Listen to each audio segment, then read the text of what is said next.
Hello to everybody. I'm Damyan from Bulgaria. I'm a professional wrestler, so I'm very respected by you, sir. My question to Dustin is, when you were an amateur trying to make it to professionals, what was your mindset like?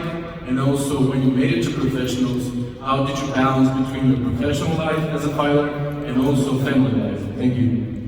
When I was an amateur working my way up, I just knew I had to get in front of now the landscape has changed in MMA. It's such a big sport now that guys are kind of picking and choosing fights to make sure they build up their record. But for me as an amateur, I wanted to fight the best guys. I didn't want to fight the guy with the losing record. I wanted to fight the best guys, build my name up, and try to make it in the UFC or get a call from the UFC. So that's what I did as an amateur. I took the toughest fights I could get.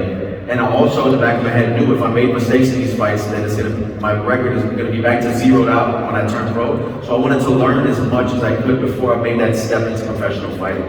I wanted to make mistakes and get better. So I tried to fight a little bit longer against tougher guys as an amateur before I made the decision to turn professional. So did you take more risks as an amateur? Because you're like, let me just see if I can do this or not? I took more risks because I needed to learn, and I knew in the back of my head that my record was going to be zero. Great, when I go pro. Fantastic. So you're starting with 0-0, so it's not like we wipe that away. We don't talk about amateur records. We don't talk about professional records.